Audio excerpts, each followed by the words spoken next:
कमरा, एक भयावह रोमांच। उत्तर प्रदेश के गढ़वाल जिले के एक दुर्गम गांव भूतिया में पहाड़ियों के बीच छुपी थी एक पुरानी हवेली, ठाकुर हवेली। कहते हैं वहां कुछ ऐसा दफन था जो इंसानी समझ से परे था। गांव के लोग हवेली के नाम से ही कांप उठते थे।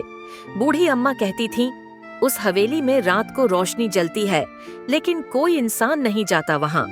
हवेली का एक हिस्सा हमेशा बंद रहा, काला कमरा। राहुल वर्मा, एक युवा इतिहासकार और एडवेंचर जर्नलिस्ट, ऐसे ही रहस्यों की खोज में भारत भर घूमता रहा। जब उसने भूतिया गांव के बारे में सुना तो वहां पहुंचना उसके लिए जुनून बन गया।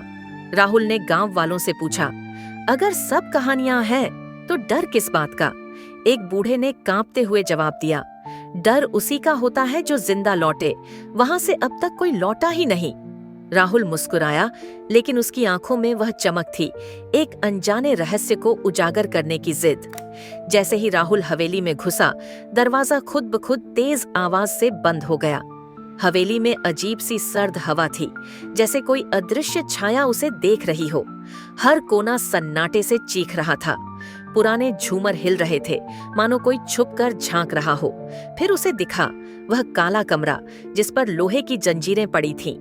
कमरे के बाहर उखड़ी हुई ईंटों पर किसी ने नाखूनों से खरोंच कर लिखा था, मत खोलो, वो जाग जाएगी। राहुल के हाथ कांप रहे थे, दिल जोर जोर से धड़क रहा था, लेकिन उसकी जिज्ञासा डर से ज्यादा थी। उसने जंजीरें तोड़ी, दरवाजा धीरे धीरे खुला और एक सड़े हुए मांस की बदबू ने उसके होश उड़ा दिए। अंदर अंधेरा था, लेकिन अंधेरे में कुछ था, कोई साया, कोई आकृति जो अब तक सोई थी, अब जाग चुकी थी। दीवारों पर हाथ के निशान थे, जमीन पर खून के छींटे। कमरे के बीचों बीच एक पुराना दर्पण था, लेकिन उसमें कोई परछाई नहीं थी, जैसे वो दर्पण किसी और दुनिया का दरवाजा था।